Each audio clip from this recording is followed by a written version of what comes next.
الواحد القهار العزيز الغفار مكور الليل والنهار تبصرة لأولي القلوب والأبصار نحمده سبحانه وتعالى ونستعينه ونستهديه ونعوذ بالله من شرور أنفسنا ومن سيئات أعمالنا من يهده الله فلا مضل له ومن يضلله فلا هادي له أشهد أن لا إله إلا الله وحده لا شريك له وأشهد أن محمدا عبده ورسوله اللهم صل وسلم على سيدنا وحبيبنا وشفيئنا ومولانا محمد وعلى آله وأصحابه وسلم تسليما كثيرا. Bapak-bapak, ibu-ibu, saudara-saudariku dimuliakan oleh Allah Subhanahu wa taala. Alhamdulillah, kita bersyukur kepada Allah Subhanahu wa taala pada malam hari ini Allah Subhanahu wa taala masih memberikan kepada kita umur yang panjang. Kita diberikan kesempatan, kesehatan dan kekuatan sehingga kita dapat melangkahkan kaki kita ke rumah Allah Subhanahu wa taala. Dan satu hal juga yang patut kita syukuri bahwa pada malam hari ini alhamdulillah kita dapat melaksanakan salat Isya secara berjamaah. Artinya kita telah mencetak pahala yang begitu besar, dan pahala-pahala besar tersebut telah dicatat oleh malaikat-malaikat Allah Subhanahu wa taala dengan kita melaksanakan salat Isya secara berjamaah tadi. Sebagaimana sabda Rasulullah sallallahu alaihi wasallam dalam hadis beliau, "Man shallal isya'a fi jama'atin faka'annama qama nisfal lail." Siapa yang melakukan salat Isya secara berjamaah, maka pahalanya sama dengan orang yang menunaikan salat malam separuh malam lamanya. Wa man shalla subha fi jama'atin, dan siapa yang melakukan salat subuh secara berjamaah, faka'annama qama al-laila kullahu, maka dia bagaikan orang yang melaksanakan salat malam sepanjang malam.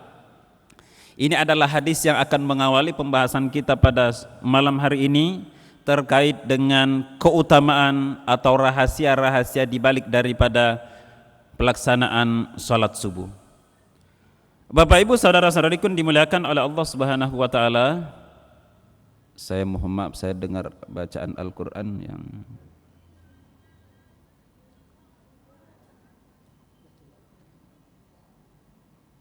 alangkah baiknya kalau mau didengar sendiri lebih bagus.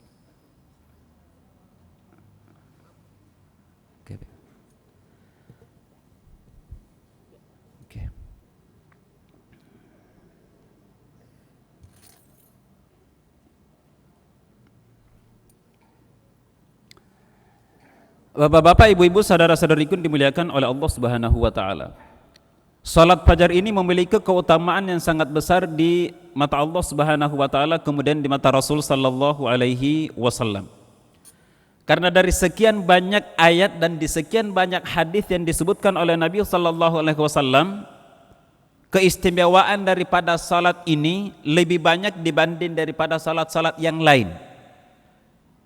Sebagaimana kita ketahui bersama bahwa salat yang harus kita laksanakan dalam sehari semalam itu ada 5 waktu. Namun di antara kelima waktu tersebut yang paling banyak disinggung oleh ayat-ayat yang terdapat di dalam Al-Quran dan juga dalam hadis Rasulullah sallallahu alaihi wasallam itu adalah salat subuh. Nah, kita lihat di antaranya adalah dalam surah Al-Fajr. Sudah pada hafal semua surah Al-Fajr? Ya? Enak nih Bu kalau surah Al-Fajr ini kita gunakan pada subuh hari, kita salat subuh, gitu ya. Wal fajri wal layalin 'ashrin wasyaf'i wal watri wal laili idza yasr. Hal fi dzalika qasamul lidzi hijr. Nah, Kalau Bapak Ibu saudara-saudariku dimuliakan oleh Allah Subhanahu wa taala, membuka tafsir Ibnu Katsir, membuka tafsir Al-Qurtubi, membuka tafsir-tafsir yang lain, maka salah satu yang disebutkan oleh ulama-ulama tafsir kita, makna dari al-fajr di sini adalah salat subuh yang kita lakukan. Wal fajri, demi waktu fajar. Kenapa? Karena waktu fajar ini adalah merupakan waktu yang sangat-sangat dibanggakan oleh Rasulullah SAW, dan waktu yang penuh dengan berkah dari Allah Subhanahu wa taala. Sampai-sampai Nabi SAW dalam sabdanya mengatakan, burika li ummati fi bukuriha. Burika Allahumma barik li ummati fi bukuriha, pada riwayat yang lain. Ya Allah, berikanlah keberkahanmu, limpahkanlah keberkahanmu bagi orang-orang yang mampu keluar meninggalkan rumahnya di pagi hari sepagi mungkin. Jadi Rasul sallallahu alaihi wasallam yang mendoakan. Kemudian yang kedua, kalau tidak salah saya pernah sampaikan di majelis ini juga, bahwa kalau kita kembali kepada umat-umat terdahulu, terutama Bani Israel, mereka itu dihancurkan oleh Allah Subhanahu wa taala semua pada waktu subuh. Ketika umat Nabi Lut alaihi salam pengen dihancurkan oleh Allah Subhanahu wa taala, maka kemudian Nabi Lut diperintahkan oleh Allah untuk keluar meninggalkan kota Sodom pada subuh hari. Dan kemudian pada subuh hari tersebut Nabi Lut alaihi salam keluar beserta istrinya, ada anak-anaknya, kemudian dia keluar meninggalkan kota Sodom tersebut. Tapi ingat para bapak ibu saudara-saudari yang dimuliakan oleh Allah Subhanahu wa taala, ketika meninggalkan kota tersebut, maka kemudian malaikat Jibril alaihi salam datang dan kemudian menggenggam kota Sodom, kemudian mengangkat ke atas, lalu kemudian dihempaskan ke bawah. Ini terjadi pada subuh hari. Ketika Allah Subhanahu wa taala mau menghancurkan kaum Ad, kaum Tsamud, semua terjadi pada subuh hari.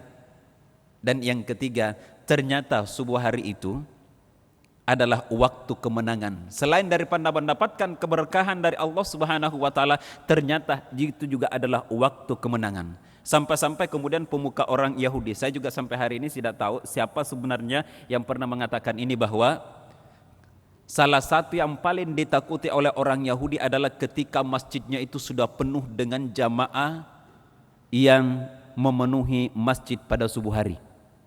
Tapi ini ada dalam banyak buku yang kita dapat baca. Di antaranya adalah bukunya Raghib As-Sirjani. Kemudian banyak tulisan-tulisan terkait dengan hal ini yang menyebutkan tentang keutamaan bagi orang-orang yang bangun di subuh hari. Kenapa? Karena kemenangan itu ternyata diberikan oleh Allah Subhanahu wa taala pada waktu subuh. Nah, seperti yang kita lihat di dalam surah Al-Isra ayat 78, 79, 80 dan ayat 81. Aqimis salata liduluki syamsi ila ghasaqil laili wa qur'anal fajri inna qur'anal fajri mashhuda wa minal laili fatahajjad bihi nafilatan laka asa ayyab'athaka rabbuka maqaman mahmuda wa qul rabbi akhrijni mukhraja sidqin adkhilni mudkhala sidqin wa akhrijni mukhraja sidqin. Kemudian pada ayat 81 di situ Allah Subhanahu wa taala memberikan kepada kita, memberitahukan kepada kita bahwa kemenangan itu dicapai pada subuh hari. Dan dalam surah Al-Adiyat itu juga disebutkan oleh Allah Subhanahu wa taala bahwa kemenangan bagi para penunggang-penunggang kuda akan diberikan oleh Allah Subhanahu wa taala pada subuh hari. Makanya bagi siapapun yang memanfaatkan subuh hari ini, maka Allah Subhanahu wa taala akan memberikan kepada mereka keberkahan yang luar biasa. Ayat kedua yang menyatakan tentang keutamaan subuh dan waktu salat subuh adalah seperti yang terdapat dalam surah Al-Isra ayat 78. Surah Al-Isra itu surah ke-17. Aqimis salata liduluki syamsi ila ghasaqil lail. Dirikanlah salat dari sesudah matahari tergelincir sampai gelap malam. Wa qur'anal fajri, dan dirikanlah pula salat subuh. Inna qur'anal fajri kana mashhuda, sesungguhnya salat subuh itu disaksikan oleh malaikat-malaikat Allah Subhanahu wa taala. Ayat 78 dari surah Al-Isra ini sekaligus menjadi jawaban bagi orang-orang Syiah yang mengatakan bahwa tidak diatur dalam Al-Qur'an tentang waktu pelaksanaan salat. Jadi kalau ada orang Syiah yang tanya di mana dalilnya, di mana ayatnya mengatakan dalam Al-Qur'an bahwa ada diatur waktu-waktu salat dalam Al-Quran, sampaikan surah Al-Isra ayat 78.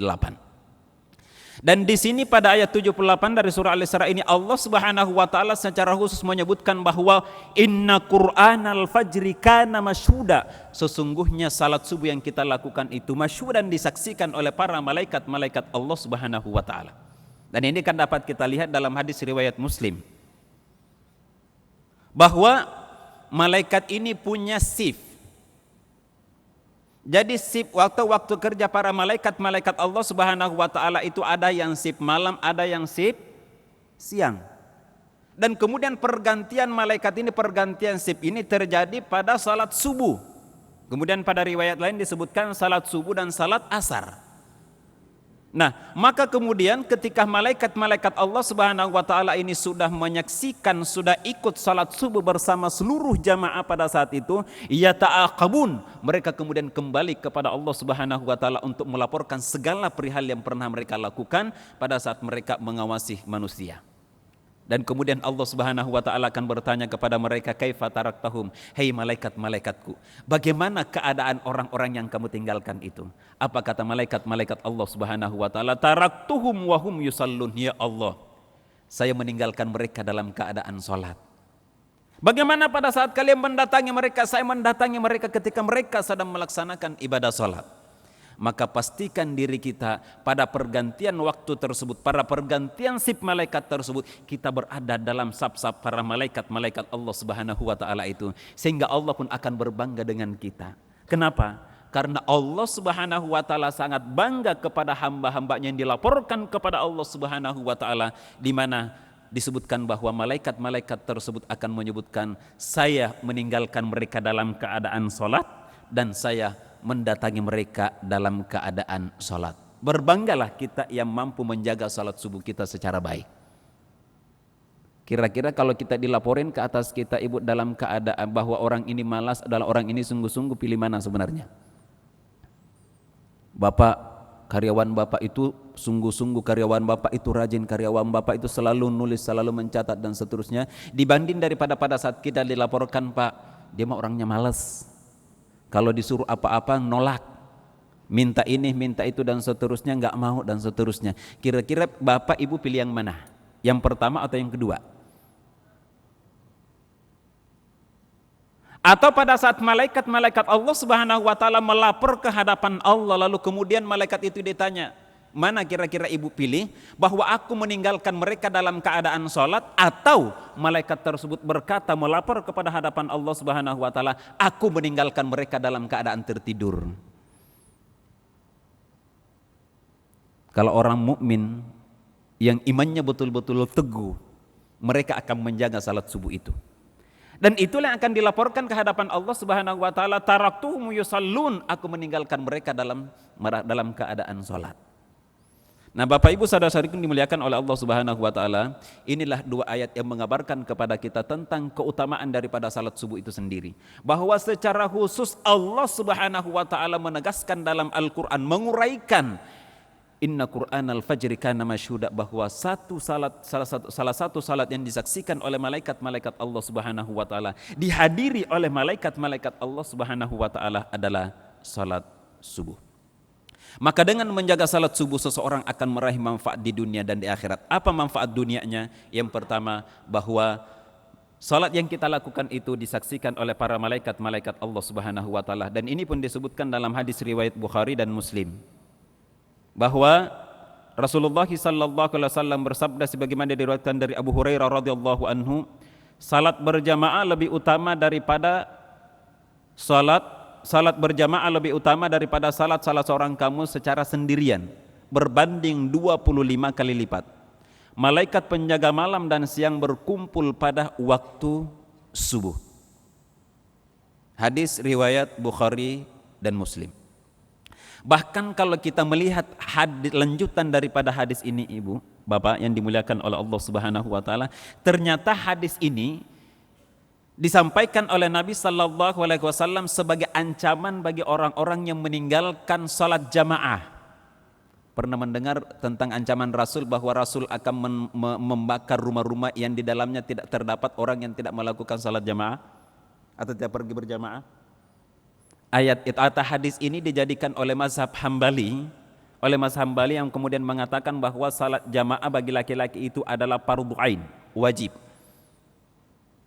Walaupun kemudian jumhur ulama mengatakan bahwa salat jamaah itu adalah sunnah muakkadah. Tapi mazhab Hambali mengatakan bahwa salat jamaah itu adalah wajib. Salah satu hadisnya ini, bahwa tafdulu salatul jama'ati min salatil afadhi bi 27 darajah, bahwa salat yang dilakukan secara berjamaah itu lebih besar pahalanya 27 derajat. Pada riwayat Bukhari dan Muslim 25 derajat dibanding daripada salat sendirian.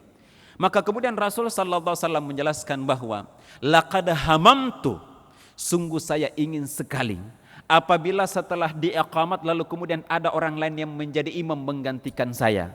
Lalu kemudian thumma antaliqu ma'i birijal, kemudian saya pergi ke kampung-kampung, ke rumah-rumah untuk menyelidiki di mana ada rumah-rumah masih terdapat di dalamnya laki-laki itu.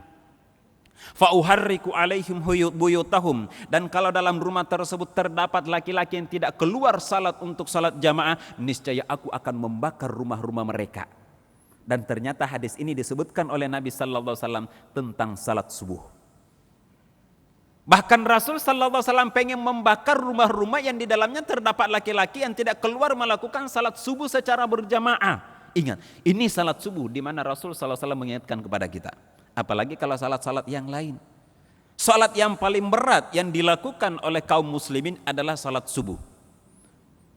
Dan dibalik daripada beratnya itu, Rasul sallallahu alaihi wasallam pengen membakar rumah orang-orang yang tidak keluar melakukan salat jamaah. Dan ini disebutkan oleh Nabi sallallahu alaihi wasallam beriringan dengan penjelasan tentang keutamaan salat subuh. Cukuplah ini menjadi bukti bagi kita, menjadi peringatan bagi kita semua tentang pentingnya kita menjaga salat subuh. Yang kedua, manfaat yang dapat kita raih dari Allah Subhanahu wa taala dengan melaksanakan salat subuh adalah bahwa kita akan senantiasa berada dalam lindungan Allah Subhanahu wa taala. Sebagaimana sabda Rasul sallallahu alaihi wasallam, "Man shallas subha fahuwa fi dhimmatillah." Siapa yang melakukan salat subuh, maka dia akan senantiasa berada dalam lindungan Allah Subhanahu wa taala. Saya ulangi, man shallas subha, siapa yang menunaikan salat subuh fahuwa fi dhimmatillah, maka dia akan berada di bawah naungan Allah Subhanahu wa taala. Dan dilanjutkan oleh Rasulullah sallallahu alaihi wasallam, fala yatlubannakumullahu min dhimmatihi bi syai'in fa inna man yatlubuhu min dhimmatihi bi syai'in yudrikuhu thumma yakubbuhu ala wajhihi fi nari jahannam. Hai manusia, kata Rasul sallallahu alaihi wasallam, jangan sampai kemudian perlindungan Allah Subhanahu wa taala yang telah diberikan kepada kalian itu dituntut kembali oleh Allah, mau dikembalikan. Jangan sampai kemudian perlindungan yang telah diberikan oleh Allah Subhanahu wa taala kepada manusia itu ditarik kembali oleh Allah Subhanahu wa taala. Kenapa? Karena perlindungan itu tidak mau diterima oleh manusia. Sehingga apa yang terjadi? Thumma yakubbuhu ala wajhihi fi nari jahannam. Ketika manusia tidak mau menerima perlindungan tersebut, maka kemudian orang itu akan dilemparkan ke dalam neraka jahannam.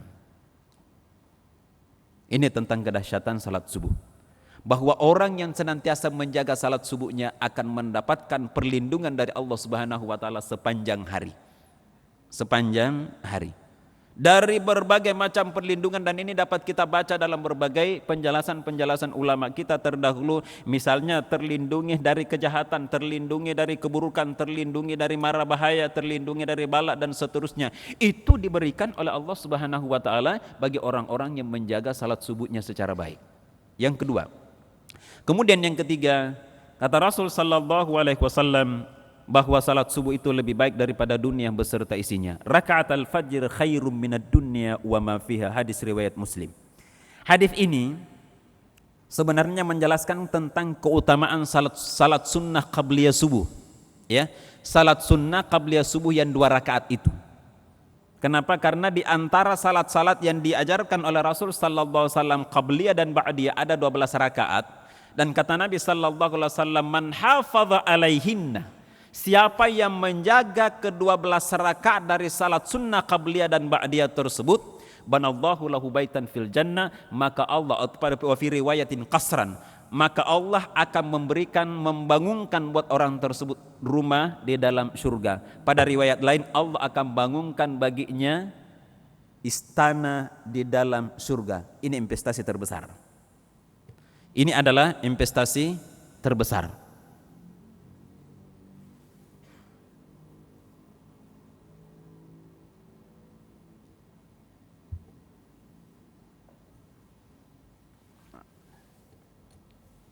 Jadi hadis rakaatul fajr khairum minad dunya wa ma fiha, bahwa 2 rakaat sebelum fajar atau salat sunnah 2 rakaat qabliyah itu lebih baik dibanding daripada dunia beserta isinya. Kita lihat bagaimana penjelasan ulama-ulama kita terkait dengan hal ini. Imam An-Nawawi mengatakan bahwa arti dari hadis ini adalah bahwa al-maladzat wa mata'id dunya, segala macam harta duniawi, kekayaan duniawi dan kelezatan yang diberikan oleh Allah Subhanahu wa taala yang sifatnya duniawi, maka itu semua terkalahkan dengan 2 rakaat salat sunnah qabliyah kita sebelum melakukan salat subuh. Itu baru salat sunnahnya. Apalagi dengan salat fardunya. Jadi ini menunjukkan kepada kita tentang keutamaan daripada salat subuh itu sendiri. Kemudian Bapak Ibu saudara-saudari yang dimuliakan oleh Allah Subhanahu wa taala, kemudian yang keempat, bahwa orang yang senantiasa menjaga salatnya maka dia akan mendapatkan pahala yang berlimpah dari Allah Subhanahu wa taala. Seperti yang saya sebutkan tadi dalam pembicaraan pembuka kita, bahwa orang yang menjaga salat subuhnya itu, orang yang melakukan salat subuh secara berjamaah, maka Allah Subhanahu wa taala akan memberikan kepada orang tersebut pahala seperti pahala orang yang melakukan salat malam sepanjang malam.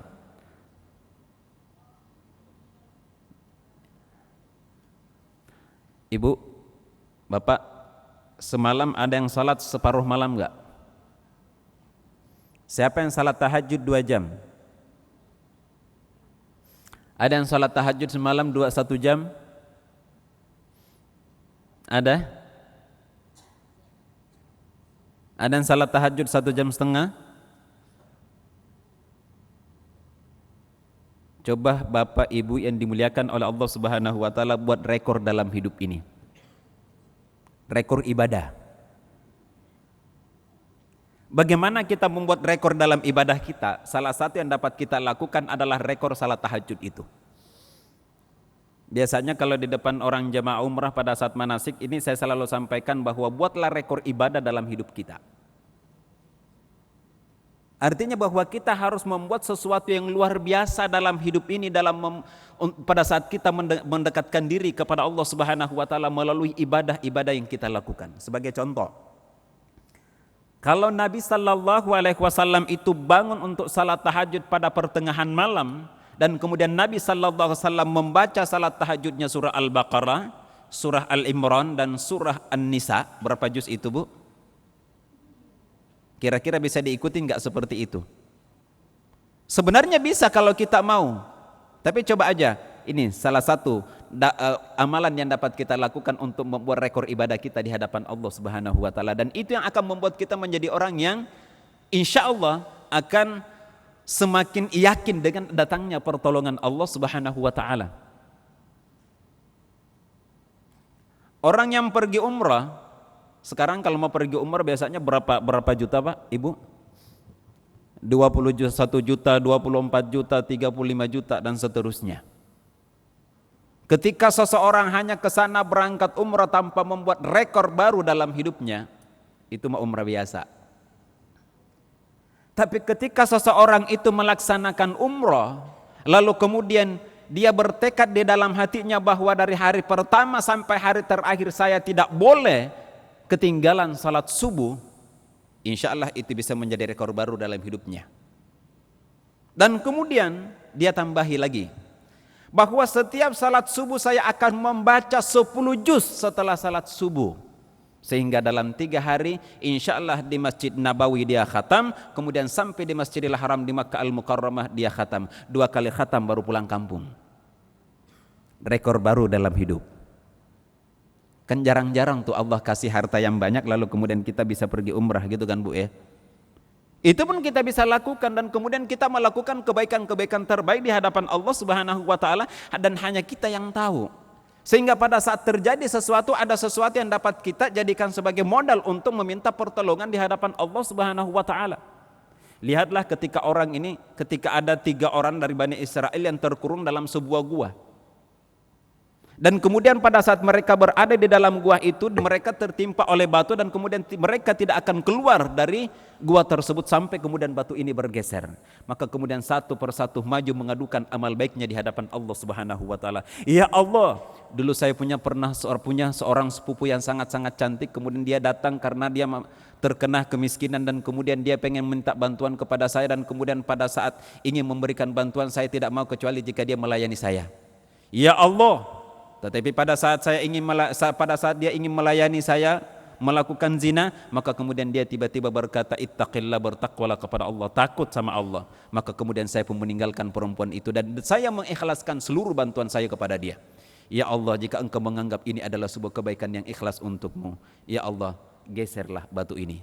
Maka batu ini pun bergeser. Datang orang yang kedua. Ini adalah merupakan amal rekor yang pernah mereka lakukan saat mereka hidup di dunia.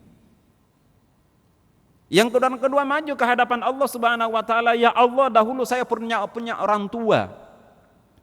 Dan saya adalah pengembala kambing dan saya tidak ingin susu yang saya bawa itu diminum oleh anak saya, diminum oleh istri saya sebelum kedua orang tua saya meminum susu tersebut. Saya tidak pernah membiarkan salah seorang di antara keluarga saya mencicipi susu tersebut sampai ibu dan bapak saya meminum kedua susu tersebut. Dan sekali waktu, ya Allah, saya menunggu di hadapan pintunya. Karena orang tua saya sakit, dia tidak bisa terbangun, maka kemudian saya menunggu dia sampai pagi. Dan itu saya lakukan demi untuk berbakti kepada orang tua. Ya Allah, jika ini adalah sebuah kebaikan yang ikhlas untukmu, tolong geser batu ini ya Allah.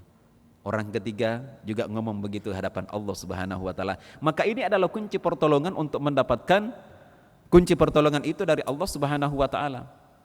Maka kita buat ini dalam hidup kita, membuat rekor ibadah kita di hadapan Allah Subhanahu wa taala. Salah satunya adalah dengan kita bertekad untuk senantiasa menjaga salat subuh kita. Kenapa? Karena salat subuh yang paling ma'ruf dan paling masyhur yang disebutkan dalam Al-Quran dan banyak hadis Nabi sallallahu alaihi wasallam bahwa ia lebih baik dibanding daripada dunia segala isinya. Itu baru salat sunnahnya. Apalagi kalau kita salat fardunya. Bahkan kata Nabi, bahkan Aisyah radhiyallahu anha mengabarkan kepada kita bahwa Rasul sallallahu alaihi wasallam tidak pernah meninggalkan salat subuh secara berjamaah, termasuk salat sunnah sebelum salat subuh, baik pada saat beliau mukim maupun pada saat beliau safar. Tidak pernah sama sekali ditinggalkan oleh Nabi sallallahu alaihi wasallam, termasuk salat sunnah qabliyah ini. Ini menunjukkan kepada kita tentang keutamaan yang terdapat di balik daripada salat subuh tersebut. Kemudian yang keempat, bahwa orang yang menjaga salat subuhnya, insya Allah itulah orang yang terbebas dari kemunafikan. Kalau mau mengetahui diri kita ini munafik atau tidak, gampang, baca aja ayat. Dalam Al-Quran pun Allah Subhanahu wa taala sebutkan, wa idza qamu ila la yadhkurunallaha illa qalila. Orang-orang munafik itu tidak menyebut nama Allah, tidak ingat nama Allah kecuali hanya sedikit. Yang kedua, kata Allah Subhanahu wa taala masih dalam Al-Qur'an, wa idza qamu ilas salati qamu kusala. Kalau mereka bangkit untuk menunaikan ibadah salat, mereka bangkit dalam keadaan malas.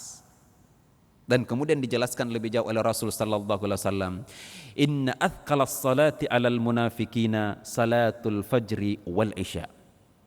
Salat yang paling berat bagi orang-orang munafik itu adalah salat subuh dan salat isya. Jadi gampang ngukir diri kita, Ibu ya, Pak. Kalau masih berat, taubat kepada Allah, istighfar kepada Allah. Karena itu tandanya masih ada kemunafikan dalam diri kita. Pada saat kita dibangunkan di akhir malam untuk menunaikan salat subuh dan kemudian masih terdapat rasa malas, ingat, jangan-jangan kemunafikan itu masih bersarang dalam hati kita. Karena itu yang disebutkan oleh Allah Subhanahu wa taala dalam Al-Qur'an, wa idza qamu ilas salati qamu kusala. Mereka ini malas pada saat ingin menegakkan ibadah salat. Sehingga timbul istilah subuh ketiduran, zuhur kecapean, asar ketiduran lagi. Kelewatan itu mah. Kemudian maghrib kemacetan, subuh udah ngantuk lagi kan begitu. Tapi ada juga yang isyaknya kesetanan. Kenapa kesetanan? Gara-gara nonton lalu kemudian dia lupa salat subuh. Akhirnya seperti yang saya sering sebutkan, kadang-kadang dalam hidupnya dia pun melakukan ada namanya salat isukan. Ini kalau orang Sunda pasti tahu isukan begitu ya. Apa artinya Ibu? Salat isukan isya subuh sekalian.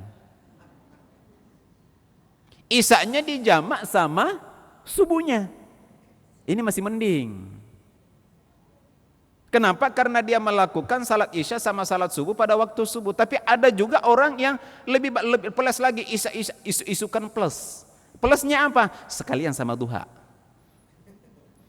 Isya, subuh, duha jam 8 dilakukan semua.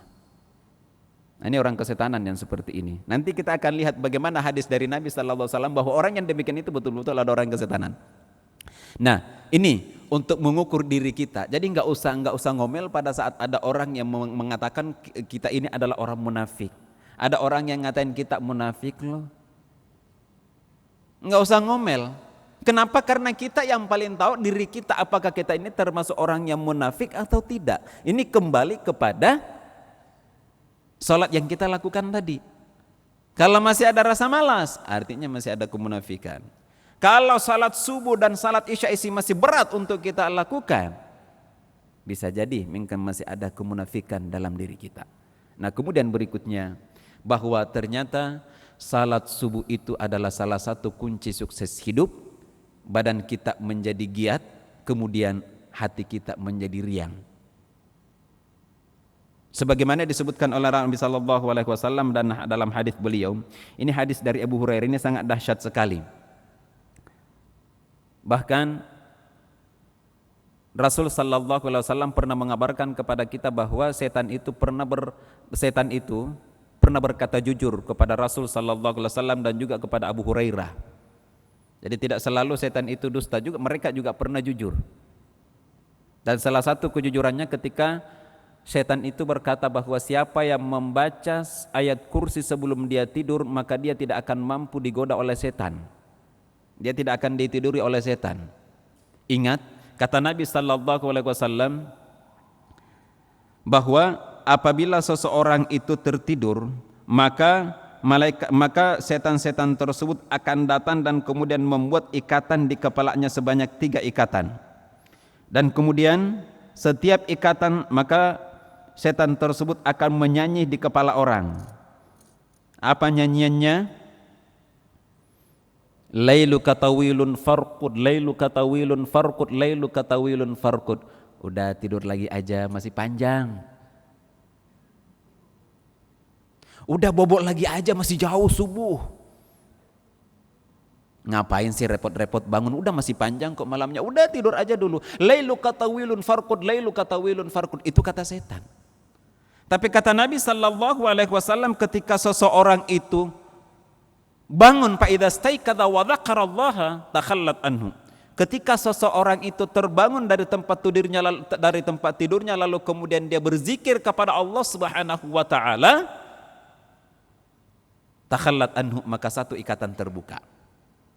Wa idza tawaddaa, dan ketika seseorang itu bangun zikir lalu kemudian dia berwudu, hallat uqdatun, maka kemudian ikatan yang kedua akan terlepas. Wa idza shallat, dan ketika seseorang itu salat di hadapan Allah Subhanahu wa taala, dia berdiri melaksanakan ibadah salat secara khusyuk di hadapan Allah Subhanahu wa taala, apa kata Rasul sallallahu alaihi wasallam? Maka inhallat kullu uqadin, maka seluruh ikatan-ikatan tersebut bebas dari kepalanya dia.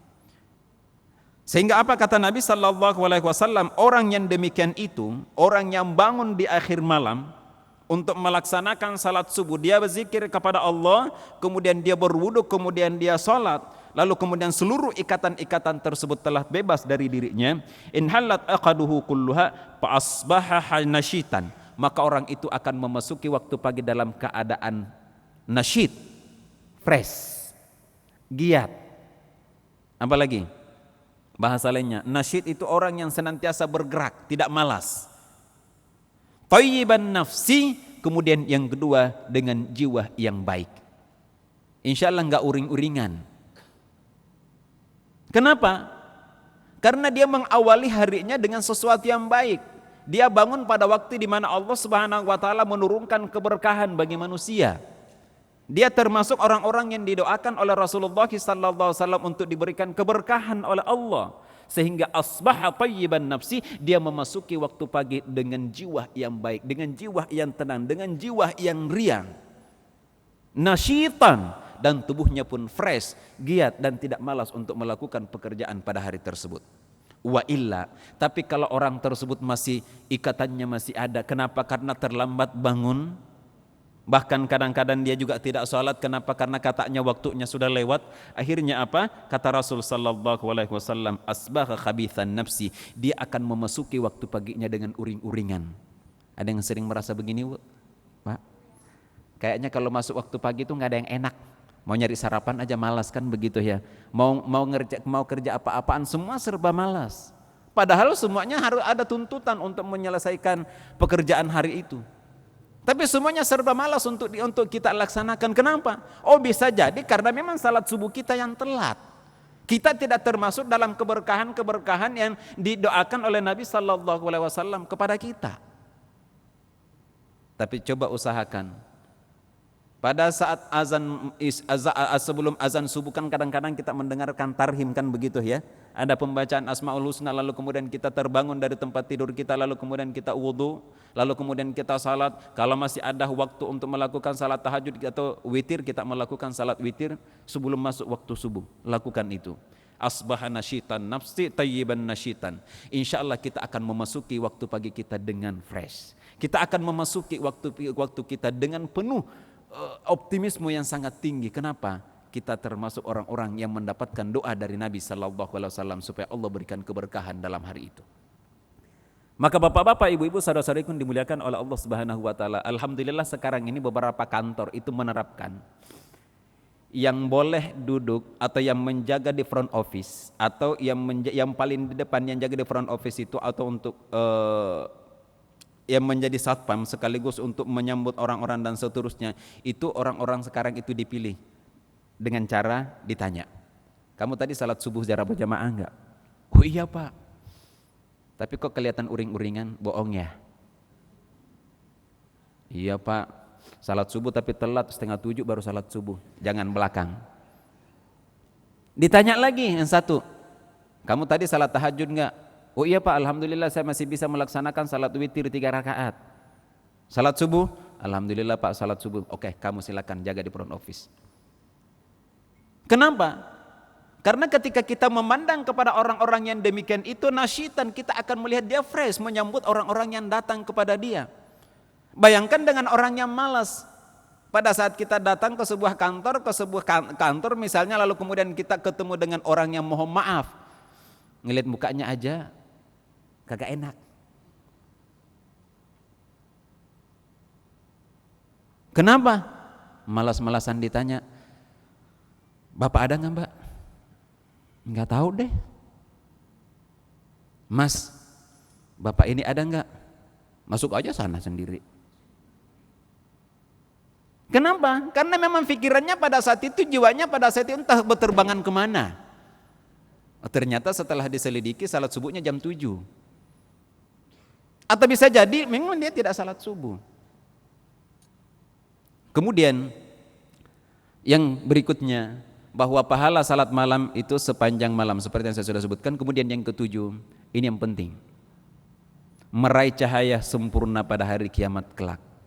Bapak Ibu saudara-saudariku dimuliakan oleh Allah Subhanahu wa taala, ketika kita mendapatkan penjelasan tentang makna ihdinas siratal mustaqim, ya Allah tunjukilah kami ke jalan yang lurus. Ternyata siratul mustaqim itu sangat kecil Kalau dulu waktu kita di SD, waktu kita kecil kan kadang-kadang kita mendapatkan cerita-cerita dari nenek kita, dari orang tua kita bahwa Siratal Mustaqim itu seperti rambut yang dibelah 7. Dan ini yang kemudian kita akan lewati, dan ternyata dari bawah Siratal Mustaqim itu terdapat gumpalan api. Dan ternyata Siratal Mustaqim tidak bakal kelihatan akibat gumpalan api yang sangat menghitam. Dan disinilah maka kemudian Allah Subhanahu wa Ta'ala akan memberikan cahaya. Buat siapa? Ternyata buat mereka yang berjalan dalam kegelapan menuju masjid Allah Subhanahu wa Ta'ala. Maka kata Nabi sallallahu alaihi wasallam, "Basyiril musya'ina fi dhulami." Berikanlah kabar gembira kepada orang-orang yang berjalan dalam kegelapan menuju masjid Allah Subhanahu wa Ta'ala, bin nuri tam yaumal qiyamah, dengan cahaya yang sempurna yang akan diberikan oleh Allah Subhanahu wa Ta'ala pada hari kemudian nanti, dengan cahaya yang sangat-sangat sempurna itu. Buat siapa? Ternyata buat mereka yang mampu menerjang kegelapan menuju ke rumah Allah Subhanahu wa Ta'ala. Alhamdulillah kalau kita hidup di Jakarta enak, Bu, semuanya serba lampu di mana-mana. Tapi bayangkan dengan saudara-saudara kita yang ada di Banten misalnya, yang ada di Bogor, atau mungkin yang ada di pedalaman sana. Masjid yang satu dengan masjid yang lain jaraknya berkilo-kilo. Sehingga pada saat kita mencari masjid, mencari tempat sholat, kita harus jalan dulu mungkin sekitar setengah kilo atau bahkan mungkin 1 kilo. Ustadz saya yang ada di Kalimantan sana itu dia bilang kalau saya mau sholat subuh perjalanan itu hampir 1 kilo. Kalau mau sholat Jumat perjalanan harus 3 kilo jalan kaki. Mungkin bagi kita tidak berlaku hadis ini untuk di Jakarta. Kenapa? Karena semuanya adalah terang. Tapi dengan saudara-saudara kita yang ada di Kalimantan sana, yang ada di Jayapura sana, yang ada di Ambon sana, itu kalau masuk ke perkampungan itu semua serba gelap karena tidak ada lampu jalan. Dan inilah yang digembirakan oleh Nabi sallallahu alaihi wasallam bahwa orang-orang yang akan mendapatkan cahaya yang sempurna dari Allah Subhanahu wa Ta'ala adalah orang yang berani menerjang kegelapan itu menuju ke rumah Allah Subhanahu wa Ta'ala. Dan dalam Al-Quran pun cahaya ini sangat penting. Bahwa ketika seseorang ini berjalan menuju Siratal Mustaqim untuk mencapai surga Allah Subhanahu wa Ta'ala, maka kemudian ada orang-orang yang memang bercahaya. Tergantung pada banyaknya amal saleh yang kita lakukan pada saat kita hidup di dunia. Semakin banyak amal saleh yang kita lakukan, maka semakin luas cahaya dan semakin terang cahaya tersebut yang akan menerangi jalan kita menuju ke Allah Subhanahu wa Ta'ala. Dan kemudian dari belakang orang-orang yang tidak punya cahaya, mereka akan berteriak-teriak, iltamisu nura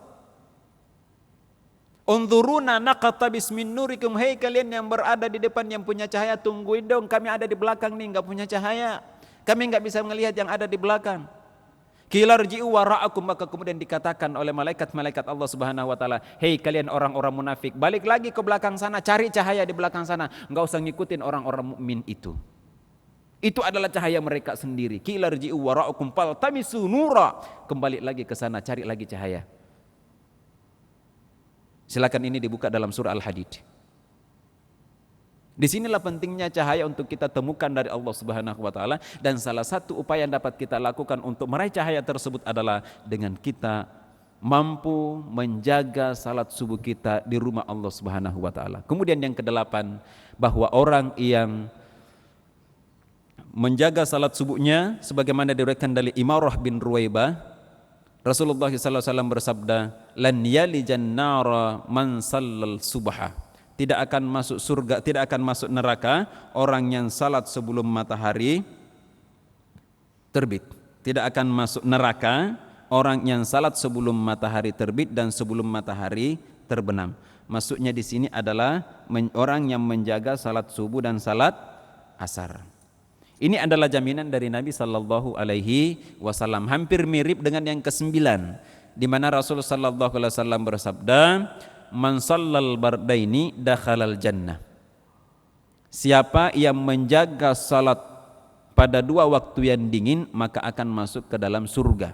Sehingga pada saat kita mampu menjaga salat subuh kita dengan baik, maka itu menjadi tiket bagi kita untuk menuju ke surga Allah Subhanahu wa Ta'ala, sebagaimana yang diriwayatkan dari Abu Musa Al-Asy'ari radhiyallahu anhu. Dan kemudian yang terpenting lagi adalah yang ke-10.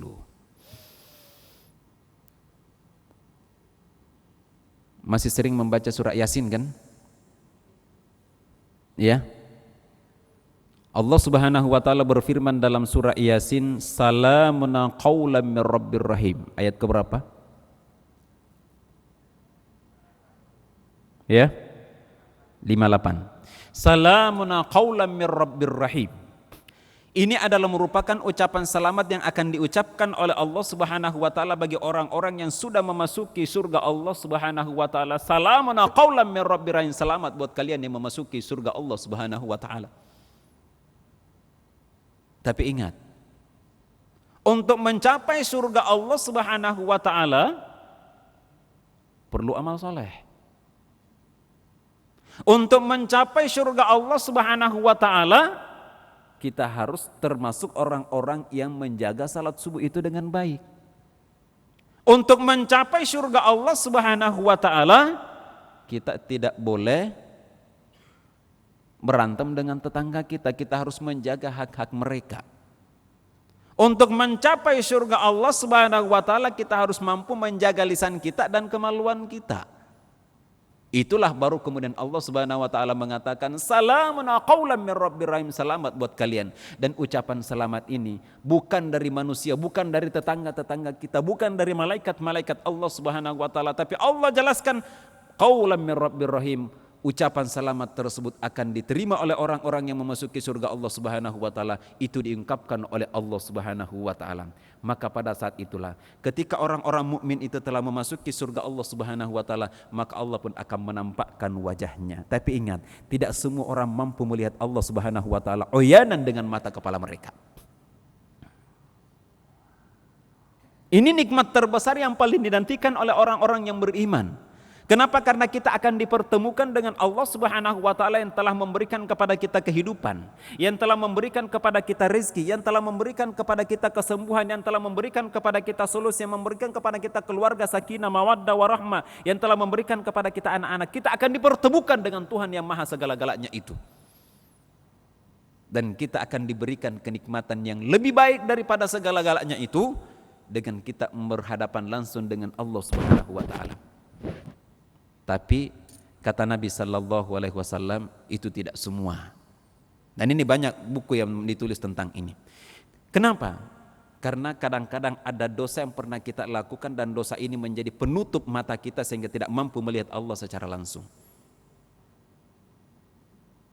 Tapi pada saat kita mampu menjaga salat kita dengan baik, insya Allah itu menjadi tiket bagi kita untuk masuk ke sebuah ruangan lalu kemudian kita bertatapan langsung dengan Allah Subhanahu wa taala. Maka kata Nabi sallallahu alaihi wasallam, sungguh kalian akan melihat Rabb kalian, yakni Allah Subhanahu wa taala, sebagaimana kalian melihat bulan yang tidak terhalang sesuatu dalam melihatnya. Apabila kalian mampu, janganlah kalian menyerah dalam melakukan salat sebelum terbit matahari, yakni lakukan salat subuh, dan salat sebelum terbenam matahari, yakni salat asar. Ini saya copy terjemahannya, ini jadi begini artinya nih. Artinya begini, kesimpulannya begini Bu, Pak. Hendaklah kalian menjaga salat subuh dan salat asar. Siapa yang mampu menjaga salat subuh dan salat asar tersebut, niscaya Allah Subhanahu wa taala akan menampakkan zatnya kepada mereka, kepada manusia yang menjaga tersebut. Seperti bulan purnama yang menampakkan dirinya terhadap manusia. Dan seperti itulah kita akan melihat Allah Subhanahu wa taala. Dan ini adalah merupakan kenikmatan yang sangat luar biasa. Walaupun sebahagian Mu'tazilah mengatakan bahwa tidak ada yang mampu melihat Allah Subhanahu wa taala saking besarnya. Tapi kita beriman, kita meyakini apa yang disebutkan oleh Nabi sallallahu alaihi wasallam dari yang dalam hadis yang diriwayatkan oleh Bukhari Muslim tadi, bahwa suatu saat nanti Allah Subhanahu wa taala akan menampakkan wajahnya di akhirat kelak, tapi tidak semua orang mampu melihat itu. Nah, supaya kita termasuk orang-orang yang mampu melihat Allah Subhanahu wa taala uyanan dengan mata kepala kita, mari kita menjaga salat asar dan salat subuh. Ini yang terkait keutamaan-keutamaan atau rahasia-rahasia yang terkait khusus dengan salat subuh itu sendiri. Lalu kemudian amalan apa yang dapat kita lakukan setelah selesai salat subuh? Ini pun punya rahasia khusus. Kalau kita pergi umrah butuh uang yang begitu banyak. Tapi Rasul sallallahu alaihi wasallam memberikan kepada kita solusi yang sangat indah sekali yang dapat kita lakukan, sehingga dengan melakukan amalan tersebut kita termasuk orang-orang yang berhak untuk mendapatkan pahala umroh dan haji. Apa kata Nabi sallallahu alaihi wasallam? Man shallal ghadata fi jama'atin, siapa yang melakukan salat subuh secara berjamaah, tsumma qa'ada yadhkurullah ta'ala, kemudian amalan yang kedua dia melakukan zikir sampai terbit matahari, tsumma shalla rak'ataini, kemudian setelah matahari naik dia melakukan salat sunnah sebanyak 2 rakaat yang disebut dengan salat sunnah isyraq. Kata Nabi sallallahu alaihi wasallam, kana lahu ka ajri hajjatin wa umratin, maka orang yang demikian itu akan mendapatkan pahala haji dan pahala umrah. Rasul tidak main-main, bahkan beliau menegaskan tamatan, pahala tersebut akan diberikan secara sempurna oleh Allah Subhanahu wa taala. Sempurna 3 kali Rasul sallallahu alaihi wasallam menyebutkan hal ini. Mengulangi penegasannya. Ini rahasia yang dapat kita raih kalau kita termasuk orang-orang yang hadir dulu salat subuh secara berjamaah, dan ini dapat kita lakukan di komplek-komplek kita, di kampung-kampung kita, atau di tempat tinggal kita dengan mengajak tetangga-tetangga kita. Ayo meraih pahala haji umrah dong, sekali seminggu misalnya. Kan kalau umrah mahal, tapi pahala itu disiapkan oleh Allah Subhanahu wa taala. Caranya ya kita adakan pengajian mingguan subuh hari. Setelah salat subuh ngaji sampai matahari naik. Setelah matahari naik kita melakukan salat sunnah sebanyak 2 rakaat. Dengan demikian Allah Subhanahu wa taala akan memberikan kepada kita pahala haji dan umrah. Sekali sebulan, 2 kali sebulan, 3 kali sebulan, atau mungkin 4 kali dalam sebulan dapat kita lakukan hal itu. Nah, bapak-bapak, ibu-ibu, saudara-saudari yang dimuliakan oleh Allah Subhanahu wa taala, ini sekedar pembuka bagi kita semua. Mudah-mudahan apa hadis-hadis yang setelah saya sajikan tadi dapat menjadi dorongan baru bagi kita untuk senantiasa untuk menjaga salat subuh kita secara berjamaah di masjid-masjid Allah Subhanahu wa taala.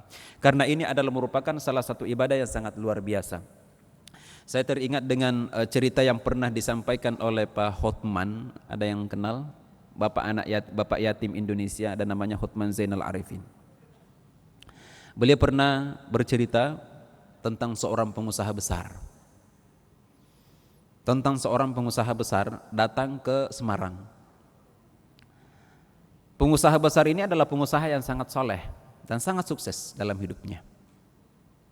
Dan ternyata salah satu yang membuat dua sukses, ternyata orang ini selalu menjaga salat subuh.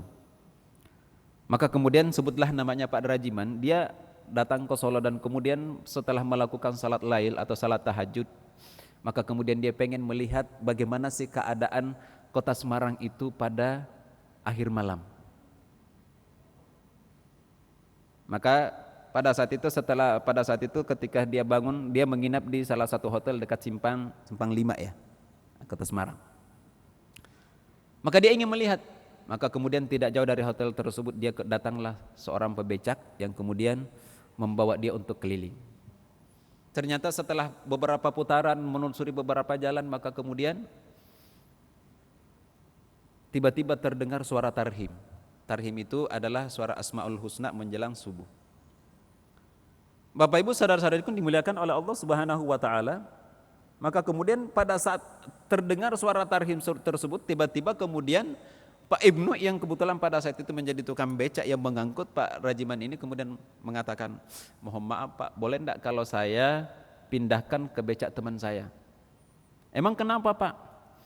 Ya saya sudah lama bertekad Pak untuk selalu menjaga salat subuh saya di masjid, dan sudah lama saya berjanji dalam diri saya yang harus azan subuh di masjid ini adalah saya. Akhirnya tiba-tiba terguncang hatinya pada saat itu. Oh ternyata tuh ada tukang becak yang begitu luar biasa. Akhirnya kemudian dia bertanya lagi, Pak, ngapain sih Pak? Salat subuh kan bisa besok lagi. Pak udah kita jalan-jalan dulu yuk, nggak ada masalah, ini masih jauh salat subuhnya. Ya mohon maaf Pak. Oke kalau begini Pak Ibnu, saya kasih 500.000, mau enggak? 500.000 ntar kita bareng-bareng deh salat subuhnya.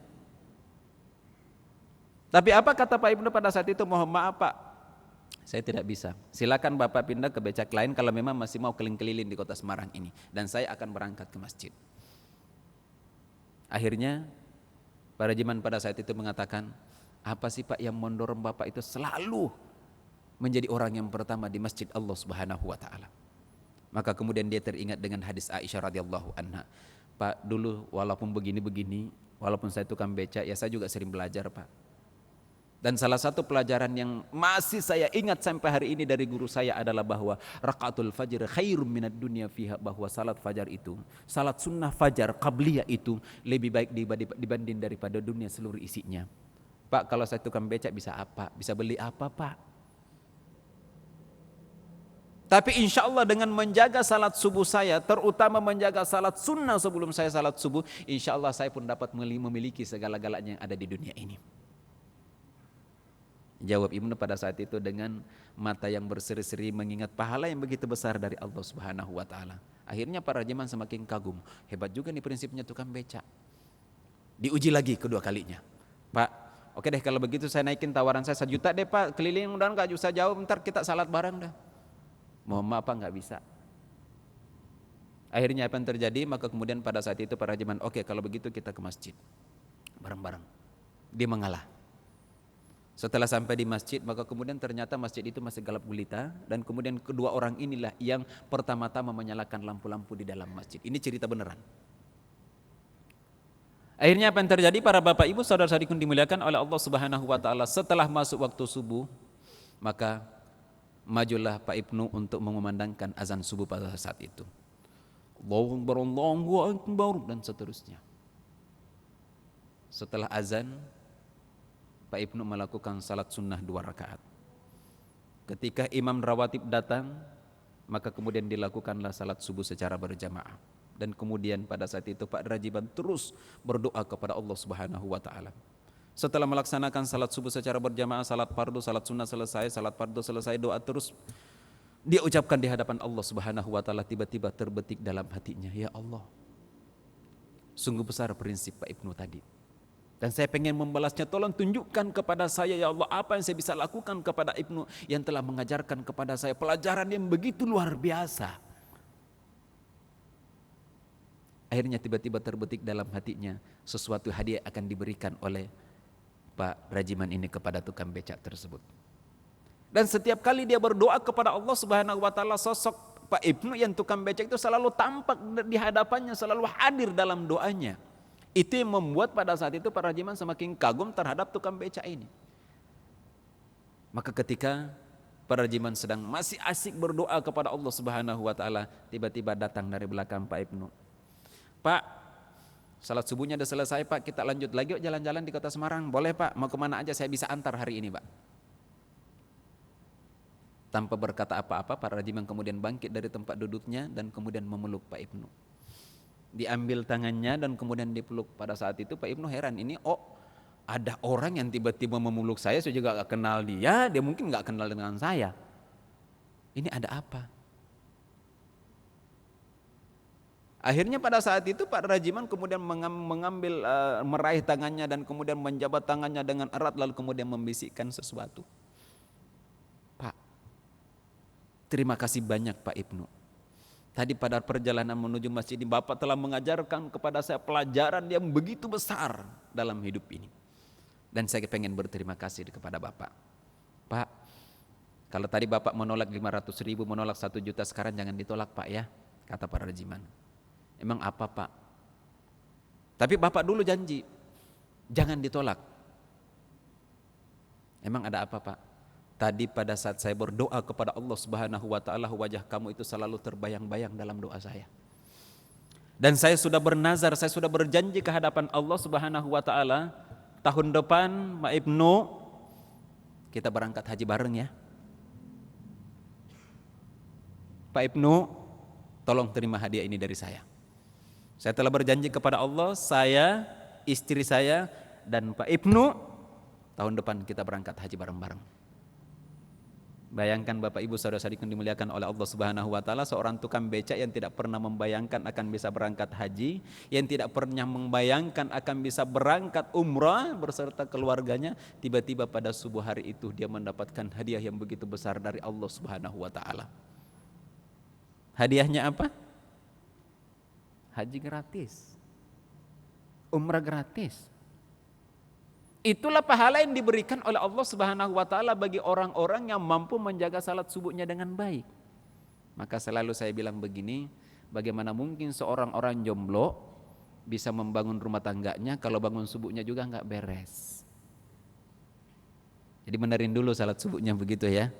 Insya Allah nggak kemana-mana tetangga kita yang cantik itu kalau memang kita rajin salat subuh. Bahkan bisa jadi karena melihat kita rajin salat subuh, bapaknya sering ada di tempat salat subuh, maka kemudian saya punya putri yang cantik, hafiz Al-Quran, hafiz Bulughul Maram misalnya, silakan datang melamar ke anak saya.